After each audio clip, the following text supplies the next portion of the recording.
some really good skills out of it. But What was your first impression of Chelsea before she was famous, like as you were just doing improv with her? well, it was so much fun because she was like, she had just moved here. We were both 23 or 24. Both of us wanted to do stand-up. So we bonded pretty quickly. We both liked happy hour. We were like, oh, let's hang out. So we actually became really good friends, and sort of, she was one of the people that I was doing all those open mic circuits with. Like, she and I were working together, and plus like really close friends. So that's how I got to know her. And then when she got her show, this is obviously cut to many years later, but she got her show, and I was still like, I had been doing here and there acting jobs. I had been doing like stand up a lot more. I was finally touring, but you know, on a smaller scale. And then she got that show, and the first year I wasn't on the panel. Like, I think everyone kind of thought like, oh, Chelsea has a show, now we're all going to be on the panel, because at first the panel was like one comedian, and it was usually a pretty big name because it was a brand new show. And then it was like a news, like a Us Weekly commentator, and like a random star, like a Scott Baio. Like, it was the weirdest. And then I think they figured out like, no, it should be 3 comedians. That's, you know, what works. So she started basically like, she gave the guy that books the comedians all of the names of all the people she worked with throughout the years. And he checked us out, and they gave me a shot to be on it. And it was probably my most nervous to do anything, because I was like, oh, if I flop on my friend's show, like, that's it. She can't, yeah, there's no getting out of this. And also, like, her show was, even though it was doing well, it was still pretty new. So it's not like she could be like, no, have this person who bombed back on it. Like, she could call the shots up to a certain point, you know? So I was very nervous, but luckily it went really well. And they started having me as a regular panel member. And then after about a year of doing the panel, they asked me to start writing on the show. Because I had psyched? Yeah, I was, because I was still bartending. Like, I was working a lot, but also still bartending. And I was even getting to the point where people come in and be like, aren't you on Chelsea? And I'm like, yeah, do you want a Jack and Coke or what? Like, it was just getting kind of like, and they asked me to write. And I actually went to my boss at the bartending job I had. And I was like, okay, so they want me to write full time. So like, I could do, like, can I keep Saturday shifts? And he's like, no, just go. You got a job. Nice. This is the goal. He's like, please fucking leave.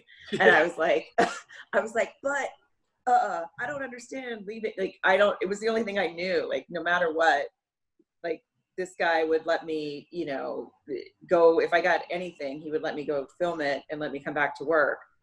And that's the only security I knew I had in the entertainment, right? Like, no matter what even though I was about to be a full-time writer on a successful show, I was still like, but what if that goes away? I need to bartend. And he was like, well, if shit hits the fan, you can come back, but you're leaving. So, and I'm glad that he was like, once I started working there, I was like, I don't know how I thought I would do this 5 days a week, and then also just like run. Yeah, it was, what's that? No, if you're telling the writers, I gotta hit the bar real quick. Yeah, I gotta get my shift in. I get happy hour in. Right.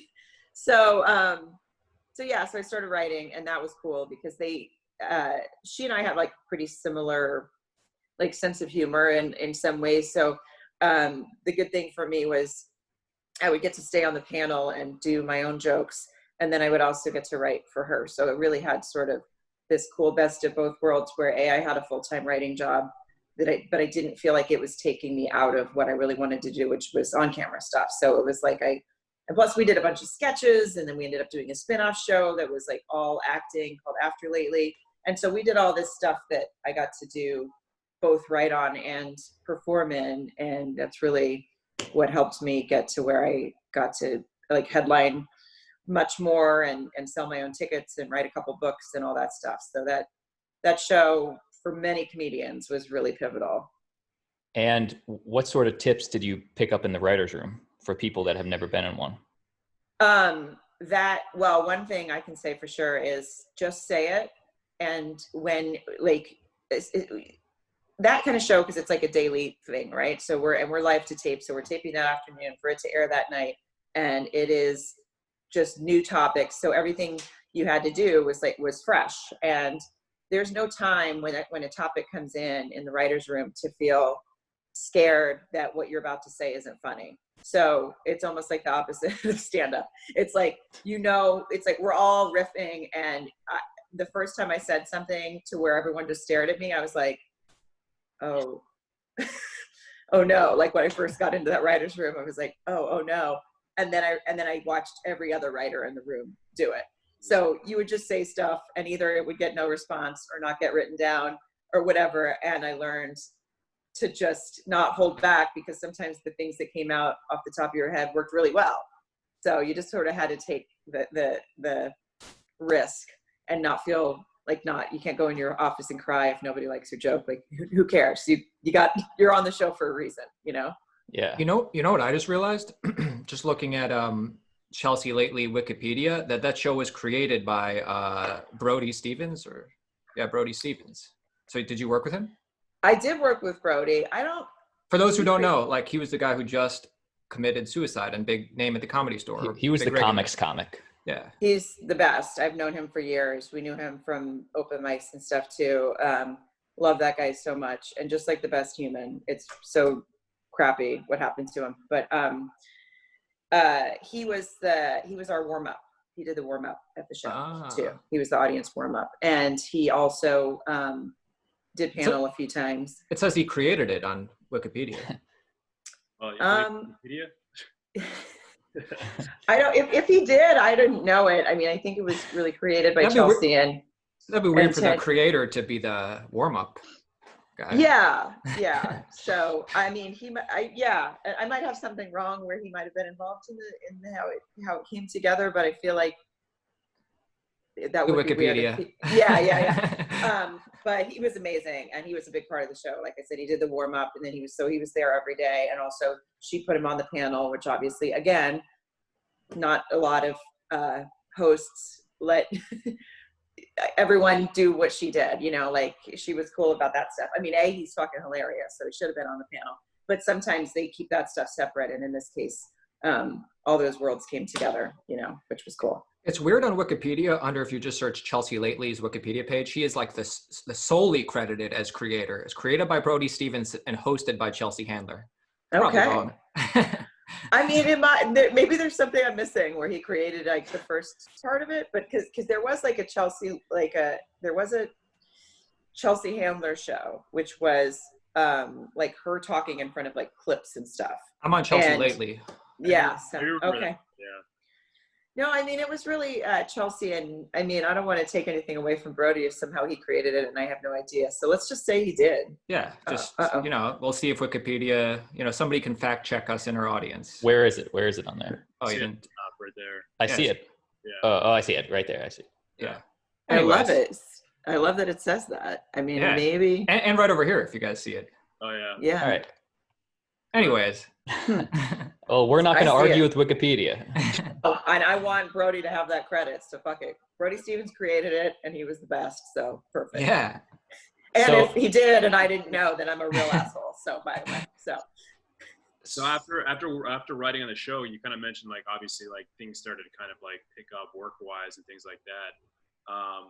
How did you see your career change so much after writing on the show? Because obviously a lot more acting started coming in. Can you talk about that a little bit? It was totally different. There was before and after.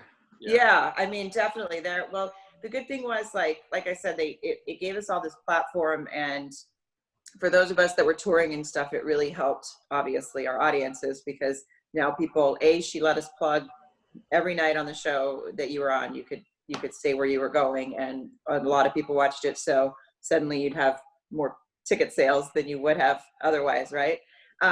And the fan base of that show still is the best. Like, I still have at my shows a lot of people that started watching me from that show.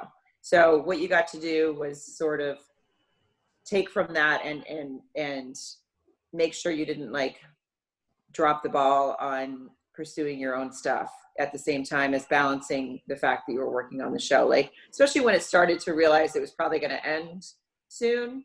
I think a lot of us were like realizing we need to make sure we're creating our own projects. And how did you know it was going to end?